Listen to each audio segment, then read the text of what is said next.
I watched Titanic so many times, and then it wasn't until like years later that I found out that Kate Winslet was British, and I was like, what? Yeah. Like, I saw an interview with her just like speaking as herself, and I was just like, Yeah.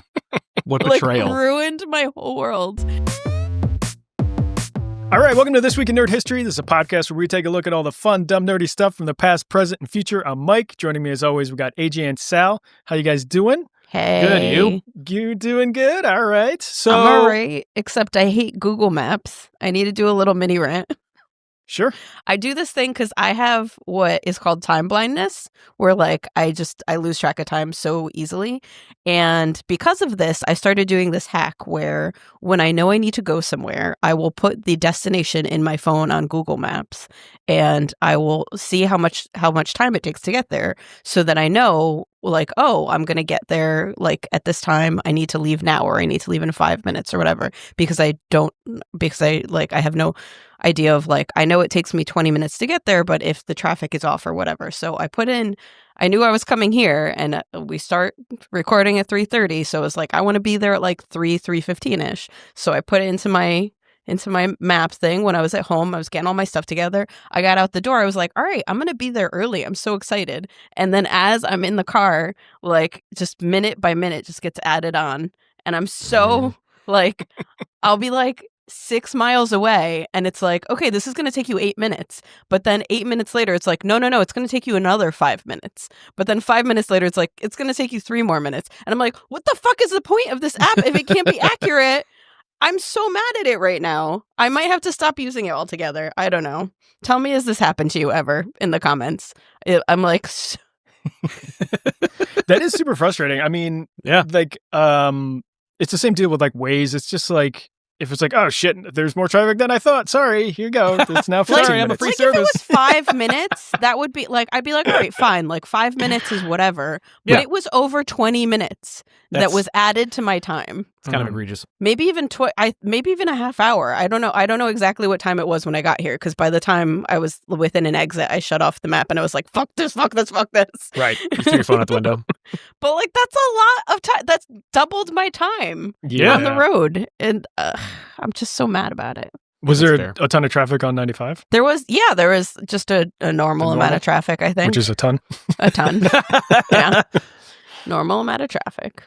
Yeah. So I'm a little bummed Cool. about that. But I'm so glad we're here, because this is my Yay! favorite part of the week. Well, we're going to be talking about V for Vendetta, Mhm. and it's Pikachu's birthday, and I'm an adult.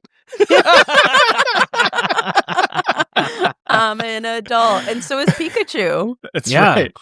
I know. What is he like? He's You can like, rent 29. a car. Oh, okay. Oh, no, not yet.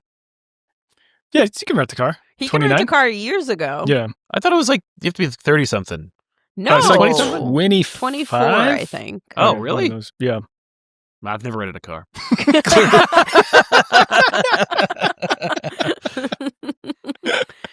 Just get All by right. hitchhiking. In the spirit of Freddy Freaker and the Freak Phone, I just love like weird, creepy commercials and stuff. So this one you might have seen before. It's Baby Secret Doll from 1966. It is terrifying. There's no other word for it.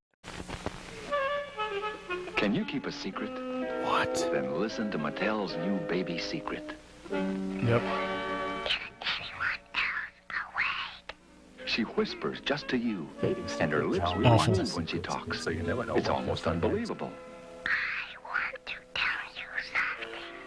Baby Secret tells you what the secret, so you never know what she'll say next. And she looks so real, the way her lips move like yours. She can even pose the way you want. Get Mattel's soft and wonderful new Baby Secret, so you can have fun keeping secrets together. What kind? If we told, We they lost wouldn't Sal. be secrets anymore. He's out. Sal's out. I hate it. Thanks, Why I would you hate invent it. this? Fucking terrifying. Put an A24 logo in the front of that thing. And That it is, yeah, that's a horror movie. Yeah. I kept switching back and forth between having goosebumps and feeling like I wanted to throw up. Yeah. Yeah. Like, it's that bad. It's horrifying. Fucking I horrifying. like to tell secrets in the dark. In the dark, like, do you need to add that? Why? I have a secret. It's bad enough Why? when it's like anything, I have a secret recipe for brownies. That would be enough. But she's like, and it's going to be a killer.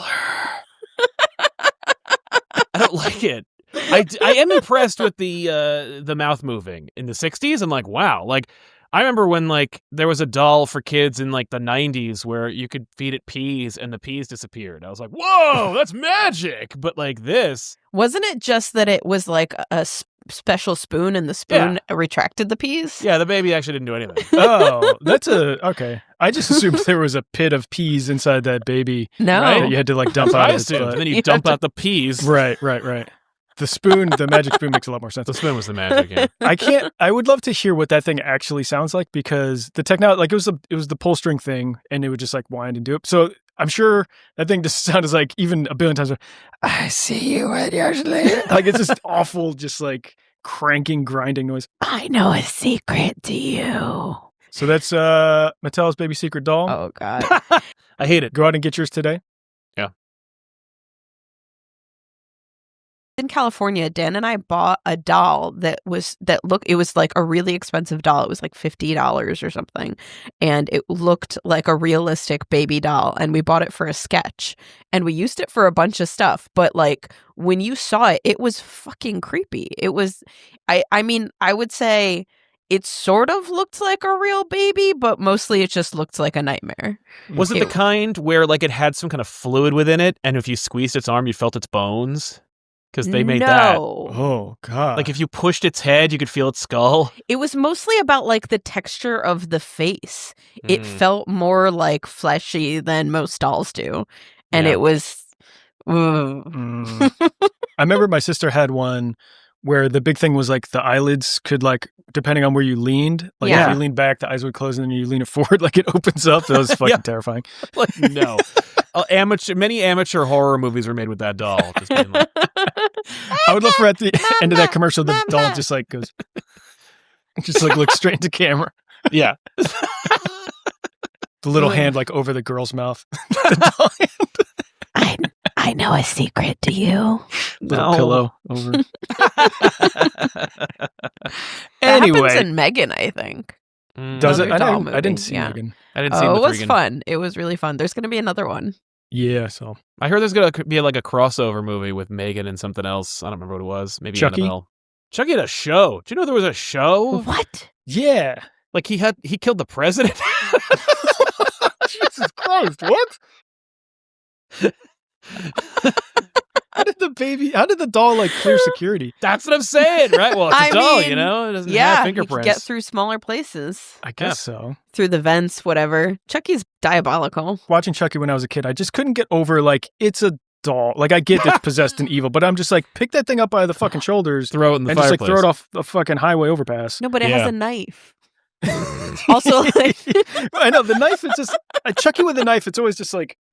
Yeah, he wouldn't be able to grip it. There's nothing scary about it. It's just like that was terrifying for me. So I saw Chucky when I was little because a babysitter was watching it, or maybe my mom or something. Somebody was watching it, and like my room was upstairs, and I would do the thing where I would like creep and like hang out on the stairs and watch it through the corner, like just get where she can't see me, and then like be like literally would lay down an army crawl to the stairs so that she wouldn't hear like the creaking and stuff. Right. Sure. But so I would watch a lot of scary movies that way, and but the worst part of seeing Chucky as a kid was that we had a doll that was like it was big. It was like this big. It was a giant doll. It was, I think, maybe Chucky size, and it had red hair. And my sister and I called it Chucky, and we wrote all over it, and then we hid it in like the cubby. So you're trying to piss off the doll. And we were so scared to go into the little cubby space because that doll was always in there. That sounds like a My Buddy. Maybe it wasn't it was My so buddies ugly were big, though. and man, it was so ugly. They were so great for pranks. You could just throw them over an overpass and just scare the shit out of people. All right, I totally forgot. Do that? No, I didn't do any. I never had a My Buddy, which is probably for the best. Yeah, I totally forgot about that. Like that's what Chucky was, right? He was kind of based off of My Buddy. Yeah. Right. Yeah. Okay. I just didn't even like. Forgot about that If whole it correlation. wasn't my buddy that I had, it was like a knockoff like Walmart version. Like it wasn't good looking. My acquaintance. My acquaintance. My friend's friend. My work friend. All right, this is Today in Nerd History, and today, February 27th, as we're recording, is Pikachu's 29th birthday. So 29 years ago, let's see, Pokemon Green, Blue, Red were released in Japan, and this was the first appearance of Pikachu. So to celebrate, we've got an exclusive birthday interview with Pikachu himself. Pikachu, thanks so much for taking the time to talk to us on your birthday. Happy birthday. Pikachu! Pikachu, you've appeared in a dozen games. I have to know which is your favorite. Pika. I knew it. Pika. I'm sorry. Can I call you Pika? Pika! Oh, all right. Are you doing anything fun today for your birthday? Pikachu! Pika! I don't know what, does just keep saying the same thing over and over I have again. no idea. That Yeah, sounds I don't know what that means. Wait, AJ, do you understand him? Wait, you guys don't? He's literally just saying the same word over and over again. You know, Pikachu. It's just... Oh, that doesn't seem good. Pikachu! Pikachu! We might be in some trouble here. Yeah, I think we have to kill it now. No. Pika! Pika! Pikachu! Pika! That was close. You two owe me. Thanks. All right, so we're going to do another behind-the-scenes breakdown, animation breakdown. And today I am going to show you guys some old Cyanide and Happiness stuff that we had done. So this is from, I believe, season 2 of the Cyanide and Happiness show. And this was a scene, this is a ridiculous sequence here where this pirate guy is fighting the dick squid. So I think the less context I give here is probably going to work out the best. But this whole sequence, this was animated by the dick squid. This was animated by Todd Chern, who's an amazing animator. Worked with him for a long time. Whenever we had like a really difficult shot, I'd be like, "Here you go, Todd. Have fun with this." I love knowing who those people are.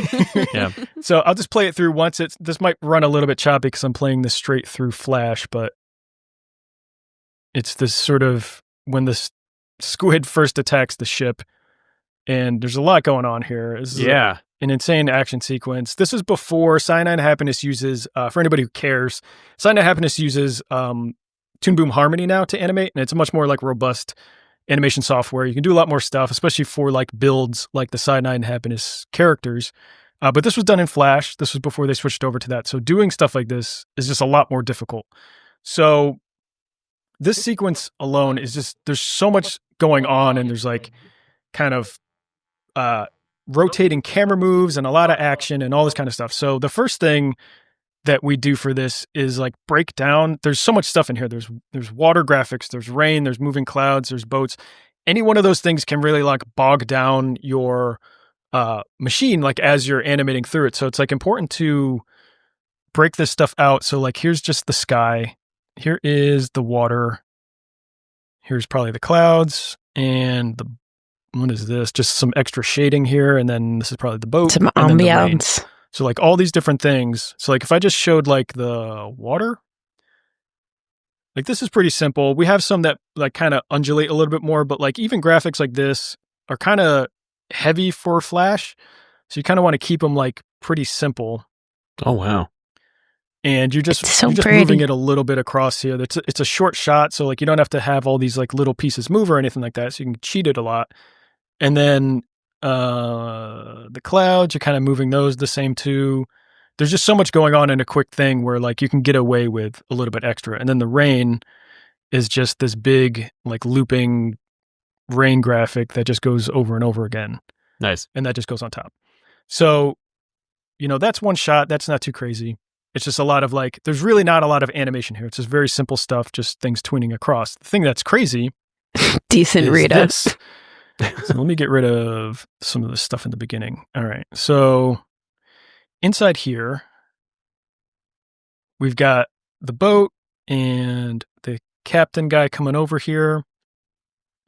So, you know, an object like this is tricky because you have to make it like hand animation. So it's a tentacle. It's like fluid. There's a lot of detail on it. And it becomes like hand animation because you can't really like rig this thing. So you kind of have to draw it all the way through. Oh, wow. And there's really nice timing in here. So beyond getting through all the graphics and stuff, there's really nice timing here where there's this little arc where you're pausing towards the top and then speeding up towards the bottom. And you can see that by like these keyframes here. So like in the beginning, it's moving fast. So it's just on ones where there's just one keyframe per frame here. And then as it slows down, you're moving to twos and it's moving less here. So it's like slowing down at the top and then it ramps and gets speedy at the end here. And now we're like kind of forcing perspective a little bit and, warping it a bit, even like adding these little kind of fake smears. Motion lines, yeah. So it's just this really quick thing, but the idea is like, it's arcing at the top and then power and like speeding through the captain at the bottom here. And the captain is pretty straightforward. I think he's in the same pose the whole time. He might be, oh no, so even here, like we're adding some extra poses here where he's like in perspective and then he's like stuck. But here it's like good enough where you can kind of just cheat and keep in that back 3/4 view. Yeah. So this part alone is complicated. There's a lot happening and it's 16 frames, less than a second. There's all that stuff happening. Right? So it's a ton. And that's just like the first shot in the sequence. This next one is crazier. We used this in our like animation demo reel because I love this clip so much that what Todd did. So like just playing this through or scrubbing through it here, he's running up against this tentacle that's jamming down into the water and the camera's following him around. Wow. As he runs back up on the boat. Like an insane shot to do because you're faking all of this stuff. There's no 3D camera here. Yeah. And you have to like see how the water is so crazy. Warped. Yeah. Yeah, right? So like you have to plan that stuff out where like, all right, he's headed down towards the water here. It's even crazier looking because I'm showing the entire stage, but if you kind of cover it here, it makes sense. Yeah. Like, all right, you're kind of looking it's down really on the cool water. to see that. Yeah. Mm-hmm. Right. And so now you have to figure out like, okay, now as he's running back up, now we need to start faking that camera move so that it's flowing this way. So now you see the horizon lines. It's like crazy here. So now you're kind of just figuring out, it doesn't really make sense, but it's happening so quick that you get an idea of where he is in space. And now it's flowing into this next shot here.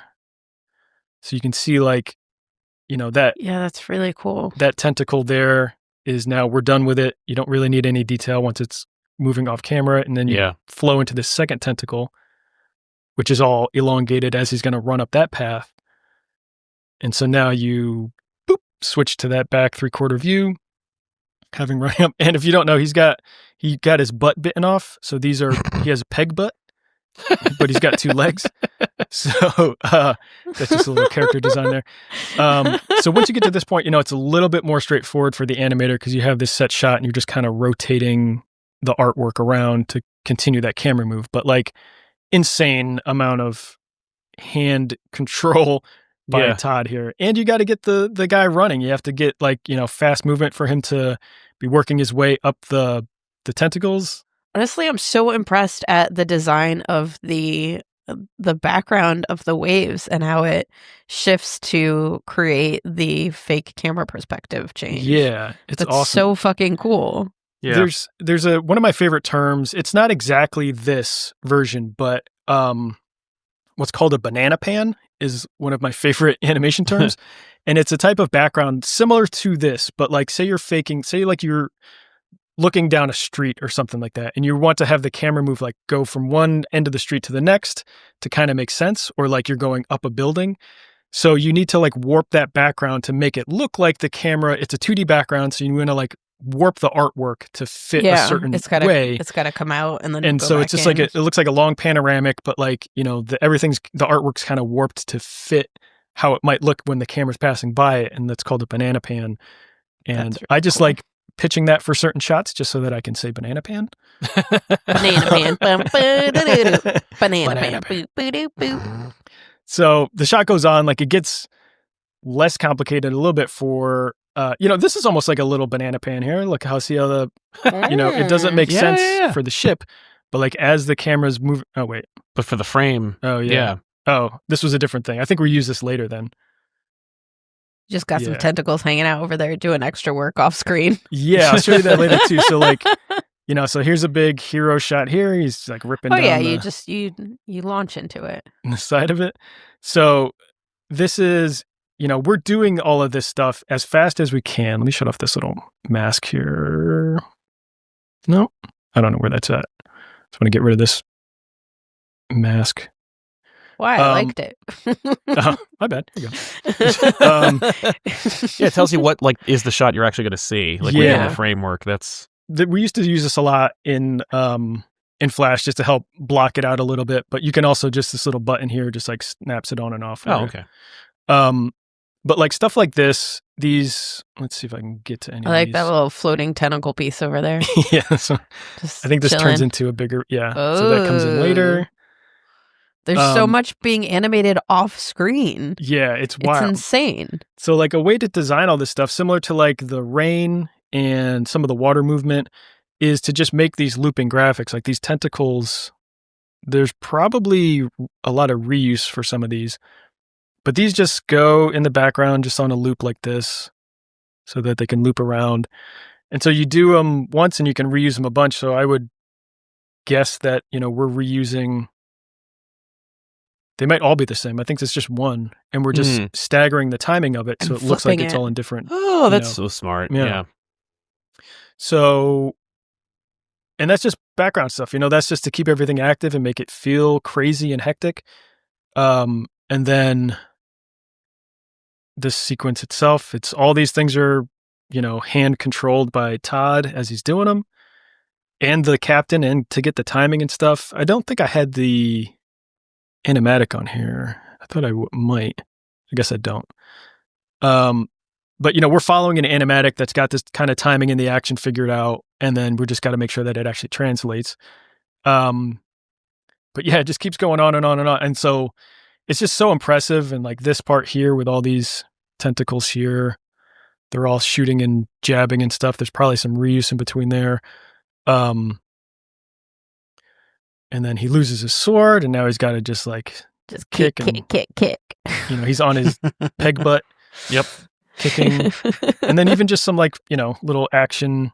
Yeah. Pose here with a little bit of smoke coming in, which is also, Jesus, Todd, this is fucking ridiculous. Way to make us all look bad, Todd. Yeah. I should show you some of the stuff he did for Explosion Jones too. I give him all the hard shots for Explosion Jones. He's like, okay. And then I don't have any notes because he's fucking great at it.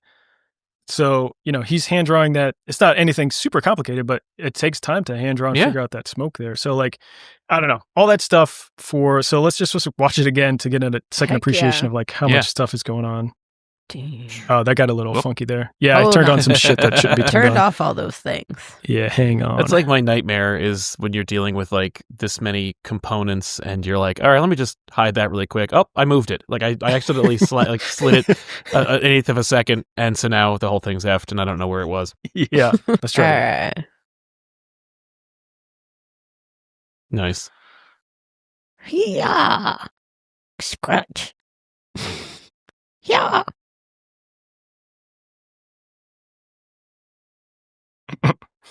Insane. Yeah. The little, blood spurts and stuff, that's also Todd, unless there's some reuse there from other blood that we designed before. Mm. But crazy amount of stuff. Nice. All that work that goes into it. And then for people to be like, that was all right. Yeah. For people to go mid and then give it a dislike. Yeah. That was super fun. That was from the Cyanide Happiness show. I think that was season 2. And all that animation in there, all that stuff was just elevated a bit more from the web stuff at the time. Now everything that they do, I think they're focused mainly on their web shorts, but everything got elevated to a higher level, kind of after that show. And the team that they have, it's changed a bit over the years and stuff like that. But the directors and the writers and stuff and the artists that they have in house, it was awesome. The amount of stuff that they would prep and just the camera work and really, really talented group of artists and writers and stuff in there. And it was really cool to be a part of that early on. Yeah. Nice. So yeah, that was Spring Break. Captain, I forget his name. Pegbutt. That's Captain not his name, Pegbutt? but That's the dick squid. That's who he's fighting. And butt shark. And we're dealing with high class stuff here at Lowbrow.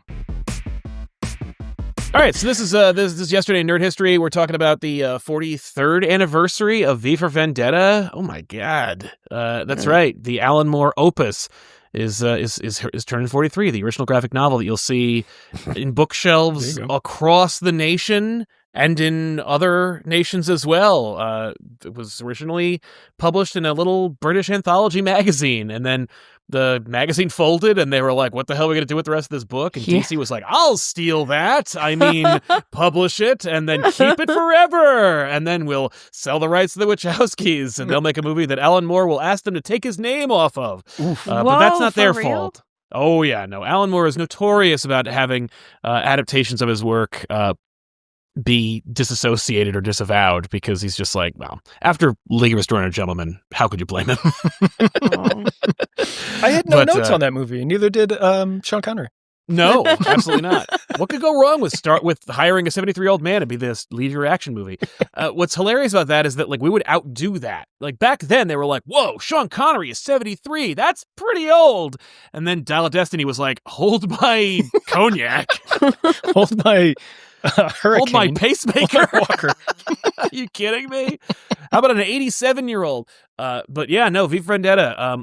Original, people kind of hail it as this original graphic novel of its time. I should also point out that it's not just written by Alan Moore, but also drawn, illustrated, if you will, by David Lloyd, whose name you'll see all over that because Alan Moore, his name's gone. So now who's left? I didn't know about it until, the movie came out. And then even then, it came out when I was in college, and I didn't know it was a graphic novel until many years later. Yeah. And then I was like, oh.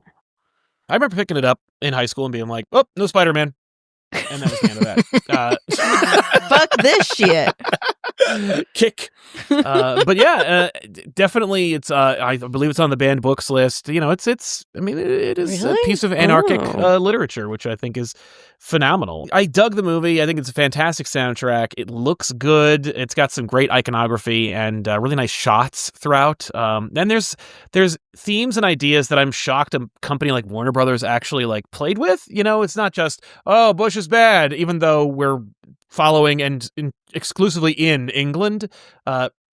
But we're also talking about like neo-fascism and, Western society. And like, I'm kind of impressed that they even attempted to talk about that. And they're also talking about like, homophobia and otherism. They had a real problem with like the otherization of like Islamic people and stuff like that. Like there's a lot of stuff in this movie that like is jam-packed that Alan Moore was like, and none of that is in my book.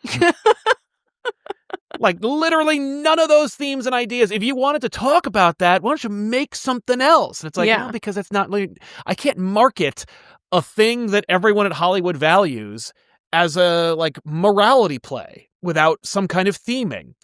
They also have a really interesting like dynamic where the V character within the movie at least is like, he is like a textbook example of like an obsessive personality. And like, so that's where the V comes from. Like, and not only does he see the V's, but like the V's all have meaning. And when he sees a V, the V like justifies his behavior and actions. And so like every image and use of the word V. When she says her name and she says, oh, my name's Evie, he goes E-V. And I was like, oh, of course. Okay. Like now you're part of now you're part of it because like now you're part of I'm obsessive. Like, and it's like his room was, room 5. Like there's a lot of neat stuff in there. That's also literal, and again a thing I'm sure Alan Moore was like, boo, because there's no way he didn't see it. I know he always says that he never sees any adaptations of his work, but he always does. And I don't mean to belittle it, but it's just funny because he also says that he never cashes any checks for royalties because his wife does for him.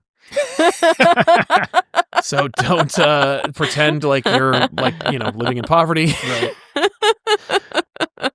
But yeah, it's I loved the movie, and the book is a thing that I recognize is a piece of art, and I'm like, good for you. But I am a stupid American man, aged 19 to 35. Like, some people like Earl Grey, and some people like English breakfast, and some people are like, nobody's drinking tea. We don't live in Britain, so right. But I will say that that is not eggy in a basket. That is like egg on toast. An eggy in a basket is a completely different culinary invention. Eggy in a Not basket. the thing that they're making. But yeah, and fantastic performances. Everyone in the movie is doing 110%. And they're doing a great job. It's also one of the late, the guy who plays Adam Sutler, John, whatever. I don't know anybody's name. Crap. You got to forget something else. Forget your wife's face so that you can remember this guy's face. Right. John Hurt. John Hurt played Adam Sutler. He's so great. He was also the lead in the movie adaptation of 1984. No, subtlety there. But he's a great actor, so it doesn't matter.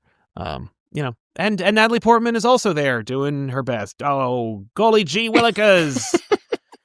Have you got a hay penny? Bugger off. But yeah, I can't even imagine. There's so many Englishmen and Irishmen in that movie, and they're just like, and Natalie Portman's like, hello, and they're like, no. You know what you sound like? You sound like a Monty Python character. Oh, I gotta rewatch it. I only saw it like once when it came out. I gotta rewatch because I don't remember her accent in it, but Holly's been watching a lot of Bridget Jones has been on lately, and I'm it's like, not like a thick accent. It's like a very subtle accent. I just want to compare the two. It's not like I'm sure Portman's is better. That's part of why it felt off to me, because not only like looking at her face and hearing an English accent like just threw me off, but I was like, it didn't sound like any other accent that I had heard. It felt very like othered. Yeah, it's manufactured. Maybe it's like supposed to be from a specific place. That's also like a thing that like there's so many different accents in England. Like considering how small it is, I don't know how there are so many. Like, oh, here's a Northshire and here's a Yorkshire and there's a I don't know, whatever. There's so anyone watching from England is gonna be like, what the fuck are you talking about? Those are places. Boo! Filth, rubbish. Boo!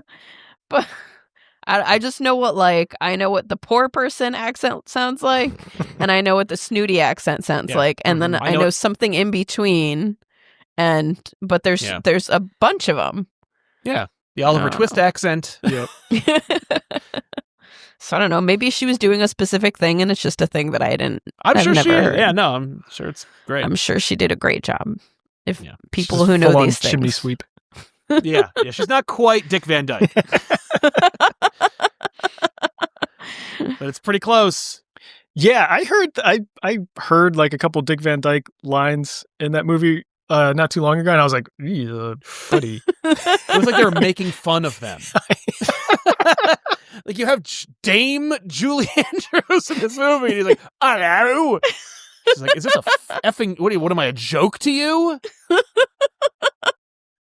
I want to know, did nobody think to help him with that? Like, they just didn't care? They're like, get out of his way. Yeah, I think just let him do Dick Van Dyke. Yeah. He's Robert Petrie. Just let him do what he's going to do. Whatever he does is gold, even if it's terrible. It's gold-plated shit. He's great. I love him. He's amazing. He's a national it's treasure. Definitely what I thought all British people sounded like when I was a kid because of the number of times that I watched Mary Poppins. Mm-hmm. I'm always, there's a bias being American, obviously, but always way more impressed when it's somebody doing an American accent from another country. Yeah. Than vice versa. An That's American true. doing a British accent, even if they could do it well, unless they know all the different regions and stuff like that. If it's Cockney or whatever, all those things you were saying, AJ, that's impressive just knowing those differences between there. Yeah. Or different Irish accents and things like that. But when somebody's able to do an accent of somebody from California or Southern accents kind of can blend, but some are pretty specific. But knowing what a Northeastern accent is or what Long Midwest, Island versus Bronx all that kind of stuff. Or Boston or something. Queens. Yeah, those I'm way more impressed. I don't know why I feel that's much more difficult to do. I guess maybe because there's just the newscaster bland American accent, that everybody knows for oh God, that's a standard. Our top story tonight, right? Exactly. Versus a somebody from California, different sections. It's super specific, but knowing that, I'm always impressed by that. And then Yeah. and then like when I guess it's just a lot from like actors who I don't know they are like British or something until I find out like 2 movies later. I'm like, wait a minute. Do you know, like I watched Titanic so many times, and then it wasn't until like years later that I found out that Kate Winslet was British, and I was like, wait, what the? It like blew my mind. I was like, what? Yeah. Like what? Yeah. What? And it was because like I saw an interview with her just like speaking as herself, and I was just like, Yeah. What like betrayal. ruined my whole world. But it Yeah. keeps happening to me as an adult. I'll see people and I'll be like, oh my God, I love this person in this movie. But like I don't usually like I don't look up people to like know things about them. I don't pay attention to like celebrity gossip or anything. So then if I see them doing an interview and hear them speaking with their real voice, I'm like, I know. I didn't know. There's one I don't know And not that like it doesn't matter that they're not like No, it's always just American. a I'm always like, oh, they're not ours. Like I wish they that's were. fair. I've seen some I wish great they like were ours. have We you can't seen that claim great that prank? talent. Like the prank they did on Tom Holland where he like sat there, he's like, hello, and they're like, hey, why are you doing a stupid fake voice? Like you're Spider-Man. And he's like, no, I'm doing a voice to play Spider-Man. They're like, okay, so you can knock it off. Like, what are you doing? And he's like, what's happening? It turned out it was just them messing with him, and he was like, okay, that was funny, I guess. Yep. It would be less funny if I didn't have 6 bombs after Spider-Man, but whatever. Whatever, I'll be okay. But whatever. Yeah, Oh, I'm good. but whatever. But yeah, well, for children, it's Bob Hoskins. It's watching Who Framed Roger Rabbit and being like Eddie Valiant. Yep. Mhm. Wait, And what? What? He's British? Are you doing a bit No, right now? I didn't know that. He has Oh my such God. like a gruff like no. Yeah. You should watch Michael, the Angel movie Angel starring movie. John Travolta. Ooh, I He's think in I that. stood away from that with like a 10-foot pole because I liked it. It went was to fine. Catholic high school, so there were certain things that I was like, yeah. I'm all Well, set it's- with angels It's for a hardly while. sacrilegious. Catholics it's just hate silly. John Travolta. No, it's Yeah, just they- no. Like I saw what's the movie where his brain is like getting really big. And then he Phenomenon. yeah, Phenomenon. I saw Phenomenon. that and I looked na. Banana pan. Phenomenon.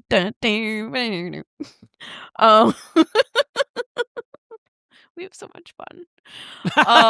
We have fun here. I saw Phenomenon and I really liked it, but I like anything that was like over the like I don't know, like put something with angels in it, and I'm just like, no, thank you. I don't.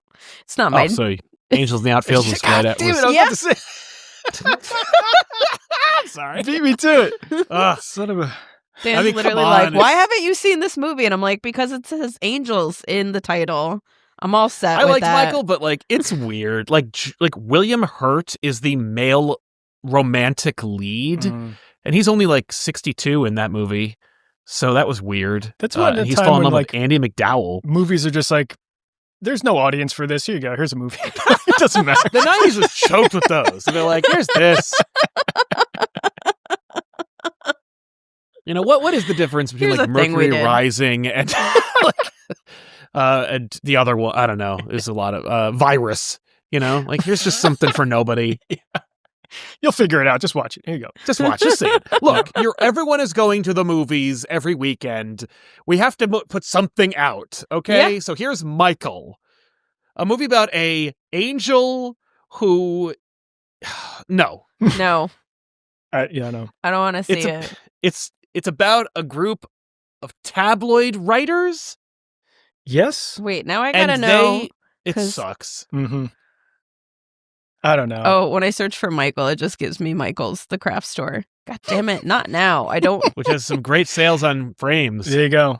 When is our Michael episode? And City of Oh my Angels came out in So Now? no, I Is was it happening wondering. right I was now? like, City of Angels came out in and around the Like same time. It came 99? out 2 years later, 1998. City of Angels. I was like, I'm all in because Nicolas Cage and Meg Ryan. That's a little So different. there's absolutely no integrity. To Yeah, your, you're like, you're angel I know. Come on. sifting system. It's like, well, I mean, if it's well, hot, if it's a romantic movie, Michael is a romantic comedy. Yeah. is it though? Yeah, I mean, like, it's gross, but it is a romantic comedy. Where did you stand on Chris Angel? Mindbreak. Yes. So good, no good. We actually We have a friend who dressed as Criss Angel Mind Freak for Halloween one year, and then every year since then, she has a Halloween party every year, and she'll like do like what do you call it, like costume like parade, and then you get to vote for whoever has the best costume, and every year we vote for Criss Angel Mind Freak, even though that's not her costume anymore. And sometimes we get a bunch of other people at the party to also vote for Criss Angel Mind Freak. So there have been years where she was dressed as like, there's one year where we convinced people, like, because she was dressed as Jack Sparrow, that we're like, no, that's Criss Angel Mind Freak. So we convinced a couple people to vote, and Criss Angel won. That's on awesome. more than one occasion. It's So a pretty I love solid Criss trick from Angel. Criss Angel. I Yeah. love Criss Angel for that reason. Have only ever seen like 2 things ever that he's done, but just love that little side Yeah. story. Well, the point is that Bob Hoskins has a real British accent in the movie Michael, and it's the movie I saw that made me realize, oh my God, Bob Hoskins is actually British. Ah, shit. See, if I had ever seen that, then I would have realized, and you wouldn't have blown my mind just now. Well, you would have seen him and like, why is he doing such a weird British accent? Like, it's so he leans so hard into it, and it's like because he really is just Cockney. Yeah. Like, he's like, oh, I got the dog. Like, it's just like he sounds like a pirate. Wait, that's how his real voice is, or that's how Bob he Hoskins is in that? really sounds like Smee And in that's Hook. and that's which what he he sounds is like in Michael real as life. well. Yes. Oh man. Okay, now I want to go. That's what he now sounds I'm- like in interviews dressed as Eddie Valiant. You guys when have they're making the convinced me to prep see for so Roger many Rabbit. movies that I would never have seen. Now I'm going to go see Michael because I have to. I mean, really, it's I very mean, bad. You could see Hook instead and just have a good I time. feel like I saw Hook recently, but I think I great, just then you're wouldn't have. I mean, that's not him though. That's 100% him. But it also is Glenn Close who gets shoved into the boo box, which is really weird. Yeah, that's right. Glenn Close being in there is so fucking so cool. weird. Like playing a man, it was like, what is They're this just- decision? I mean, not that I'm like really complaining about gender roles. I'm just saying like it was just an odd choice. Just an You're odd like, thing. Yeah. Yeah, and like this will pay off in 35 years when the internet's invented. Glenn Close sees the big picture and things. Yeah. That's why he's the best. Wait, what? All right. I know. Glenn Close is British too. That's weird. Don't let him fool you. Look it up, AJ. I'm gonna look it up. I don't trust anything you say now. American actress, it literally says Use Google? as you Did Google. you use Google? Oh, don't trust that. Why? You gotta use Gargle. Yeah. Gargle. I'm gonna use Ask Jeeves. Check Dogpile. Yeah. Alta Vista? Or Lycos. What we're talking about? V for Vendetta, guys. V for Vendetta, it's over. Yeah, we We're went on done. a lot of tangents. All right, that's it for this week. This thing went off the We're rails. done. It's fucking fantastic. Well, if you're watching us on YouTube, give us a like, give us a comment. What was your favorite V for Vendetta movie? You're so bad at doing comment prompts. That doesn't work. What? Everybody's got a specific answer. I would bet most people are gonna say V for Vendetta. My shout out is for March 2nd, when this episode airs, is Dr. Seuss's birthday, which is also part of the Read Across America. It's Read Across America Day, and it's usually like part of a Read Across America week that is usually in a bunch of different schools across America, hence the name. So for us book nerds, read a book, go to the library, support your local library, get a card, hang out, do something cool, maybe find a place with a fire. That's my advice to read a book. In the library? Well, some libraries have. Actually, there is like the swanky libraries in Darien. There's Oh, Darien. like there's Yeah. a fireplace on every floor. On For like those who don't one know, side. Darien's crazy rich. It's very rich. Okay. I live close to it, so I can Yeah. go to that library. Like, And That's also, cool. check your depending on where you live. Like I know in Connecticut, I have a library card for Stamford where I live, but I can use that card at literally any branch in the entire state. Like they're all like you can just go and say like, hey, and use your card, and they're all like connected, which is super cool. so go get your Connecticut library card, everybody. Libraries. That's right. Specifically that one. Leave it in the comments. What's your favorite Connecticut library? Actually, Better. I would want to know that because we love my family. We'll be like, it's a rainy day. Let's go to the library. That's literally we'll go and we'll don't hang say out. Cos Cob. I'm just going to name obscure Connecticut towns. All right, guys. We'll see you next time. We like you. We hope you like us. Put your middle finger up slowly. Put it close enough to his face so he can examine it closely. Say, I ain't working here no more. Who you think you are? Rip your apron off. Throw it on the floor. Run to the door, to the payphone, to make a toll-free call. All right, I'm done. Man, there is a certain era in AJ's life where she is just absorbing. It's Wild Wild West. So many things that I don't need.